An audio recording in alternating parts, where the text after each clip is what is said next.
Bila diorang nak ikat Josh susah, nak pasang elektrod dekat kaki kanan Josh pun susah, topeng kepala tu pun longgar guys.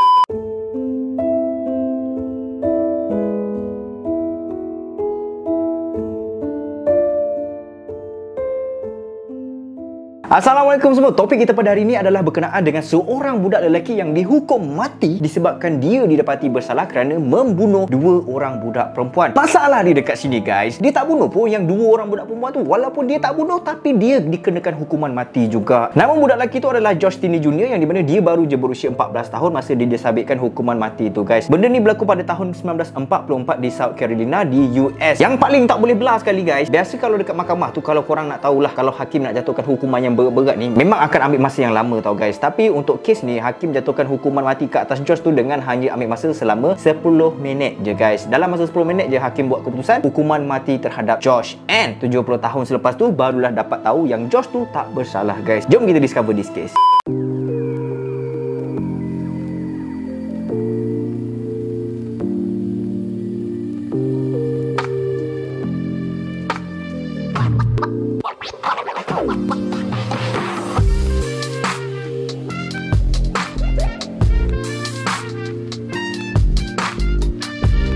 Josh ni tinggal dekat Alcolu, yang dimana Alcolu ni adalah salah satu kawasan yang ada dekat dalam South Carolina di US tu guys. Untuk pengetahuan korang, Alcolu ni adalah sebuah kawasan yang famous dengan sektor perindustrian pada zaman tu guys. Bila kita cakap pasal sektor perindustrian, maksudnya ada banyaklah kilang-kilang yang bertapak dekat situ. Bila kita cakap banyak kilang yang bertapak dekat situ, maka ramailah orang-orang yang tidak mempunyai pekerjaan, terutama sekali orang-orang yang minta maaf cakap, yang miskin, datang ke Alcolu tu untuk mendapatkan pekerjaan, and termasuk dengan familynya Josh sekali guys. Family Josh sekali ada dekat situ. Dekat Alcolu, kalau korang nak tahu, pada zaman tu orang kulit putih dengan orang kulit hitam ni diorang memang tak ngam guys. Jadi kalau dah tak ngam tu maksudnya diorang tak boleh hidup sekali lah. So situation dia dekat Alcolu tu guys, rumah-rumah orang kulit putih dengan rumah-rumah orang kulit hitam dipisahkan dengan sebuah landasan kereta api. Ni kereta api, sebelah sini orang putih, sebelah sini orang hitam.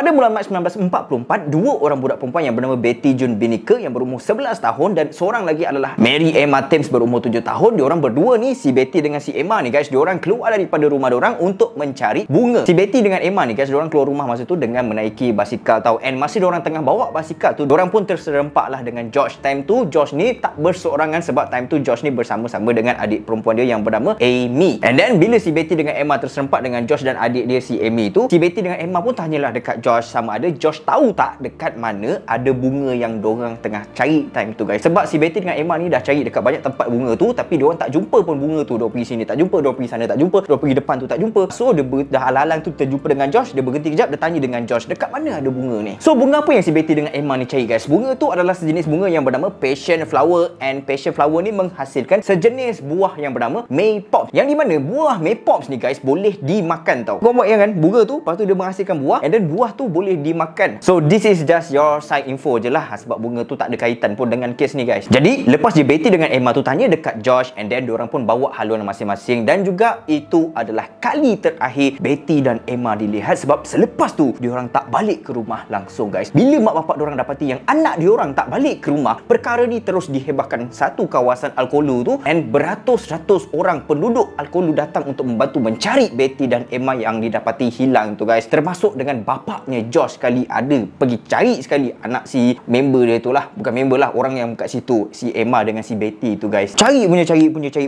Finally keesokan harinya dua orang budak perempuan tu dijumpai, tapi malang sekali. Jumpa memang jumpa, tapi jumpa dalam keadaan yang dah tak bernyawa guys, dekat dalam sebuah parit dekat area kawasan Alcolu tu juga guys. Keputusan berdasar mendapati bahawa dekat tubuh Emma, budak yang 7 tahun tu, dia punya bahagian dahi dia dekat kepala ni, dia ada satu lubang, sampaikan lubang tu boleh nampak dekat bahagian tengkorak dia tau guys. And dekat atas kening Emma tu pula ada kesan luka sepanjang 2 inci guys. So lubang yang ada dekat kepala Emma tu kemungkinan hasil daripada dipukul menggunakan tukul besi guys. And manakala dekat tubuh Betty pula guys, ada 7 kesan pukulan dekat kepala dia. Sampaikan bahagian belakang kepalanya Betty tu, dia punya tengkorak dekat belakang tu pecah guys.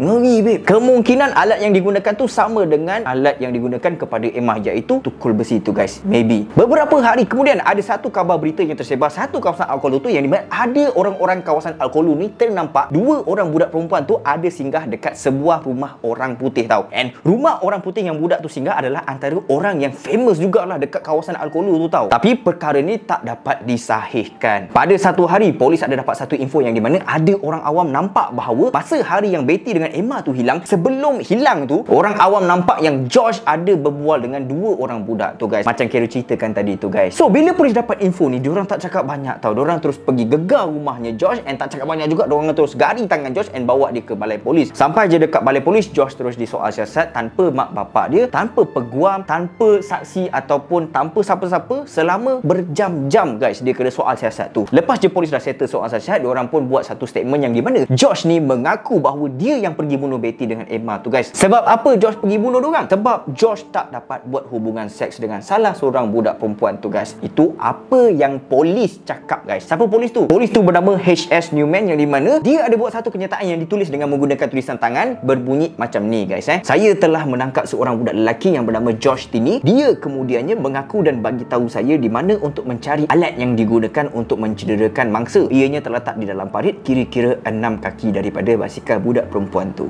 Itu adalah statement daripada HS Newman tu, pegawai polis yang cakap si Josh ni mengaku dia yang buat. Time tu kalau korang nak tahu, lepas je si Josh tu kena tangkap, mak bapaknya Josh langsung tak tahu Josh dekat mana tau. Dalam tarikh perbicaraan dan nak dekat, tak dapat jumpa anak pula tu kan. Kesian baik. Time tu Josh ni 14 tahun guys. And kalau korang nak tahu juga, dekat sana time tu juga, kalau 14 tahun ni dah kira macam kalau kau ada buat kes, kau kena bertanggungjawab terhadap perkara yang kau buat tu. And apa sahaja undang-undang yang kata contoh 14 tahun tu hukuman mati, 14 tahun memang kena hukuman mati. So sekarang ni Josh memang kena bertanggungjawab lah apa yang dia dah buat tu, walaupun dia tak buat benda tu. Maka sebulan selepas tu perbicaraan pun berlangsung. Time tu peguam Josh ni bernama Charles Plowden jadi peguam macam tangkap muat je. Dia macam buat lepas syarat je guys. Sebab apa? Sebab Plowden ni tak panggil pun saksi-saksi kes untuk datang ke mahkamah. Jadi masa perbicaraan tu tak ada pun saksi-saksi yang dipanggil untuk backup Josh. Even mak bapaknya Josh sekali pun guys. So mak bapak Josh time tu dekat mana?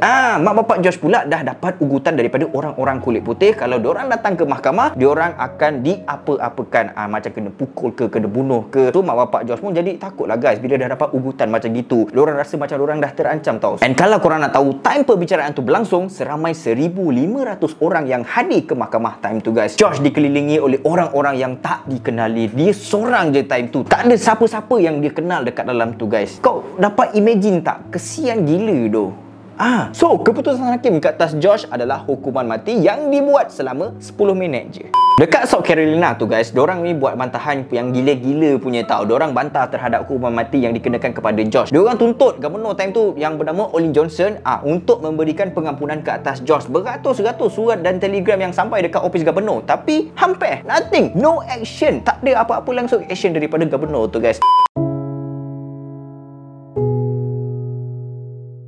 Maka pada 16 Jun 1944, Josh dimasukkan ke dalam bilik hukuman di penjara South Carolina. Dia punya berat badan time tu hanyalah 43 kg je guys. And dia pakai baju jumpsuit yang agak longgar guys. Baju jumpsuit tu baju jumpsuit yang digunakan kepada orang dewasa, tapi dia kena pakai baju jumpsuit tu. So memang nampak longgar guys. Time tu kitab Bible diselitkan dekat bawah lengan dia. And pegawai penjara tu pun suruhlah Josh duduk dekat kursi elektrik tu. Tapi tak boleh guys. Kenapa tak boleh? Sebab Josh ni dia terlalu kecil nak duduk dekat kursi elektrik tu. Kursi tu khas untuk orang dewasa, tapi Josh tu baru je 14 tahun guys. Bila diorang nak ikat Josh susah, nak pasang elektrod dekat kaki kanan Josh pun susah, topeng kepala tu pun longgar guys. Tapi tak tahu macam mana diorang buat, akhirnya ngam juga. Sebelum diorang nak jalankan hukuman tu, diorang tanya dululah dekat Josh ni kan, Josh, kau ada apa-apa nak cakap tak? Tak ada tuan. Kau tak nak cakap apa-apa ke?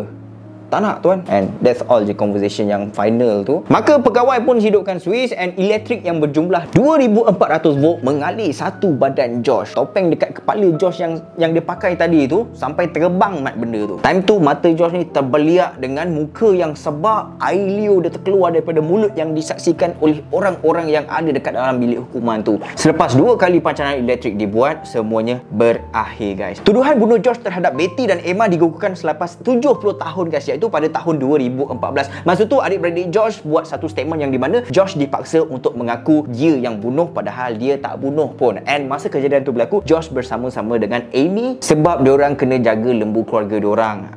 Adik-beradik Josh juga bagi tahu dekat hakim yang di mana banduan yang satu sel dengan Josh bernama Wilford Johnny Hunter ada cerita dekat diorang yang di mana Josh pernah tanya dekat dia tau, John, aku tak buat John, aku tak bunuh budak-budak tu. Kenapa diorang nak bunuh aku sedangkan aku tak bunuh diorang? Aku tak buat pun semua benda tu. Macam itulah conversation antara Josh dengan John time tu guys. Selepas beberapa bulan, mahkamah pun gugurkan tuduhan tersebut. And itulah kisah daripada Josh ini, budak yang tak bersalah tapi disebabkan dia berkulit hitam, dia terpaksa terima hukuman mati sebab time tu orang putih memang boleh katakan mostly racist at that time lah. Tak adil langsung guys, tak adil langsung, serius. Kesimpulan dia apa? Senang je. Janganlah racist. Bila anda racist, maka takkan ada keadilan dalam tindak tanduk keputusan yang anda akan buat. Ingat tu, hidup bersatu padu dalam kalangan berbilang kaum ni guys. See you next time. Assalamualaikum.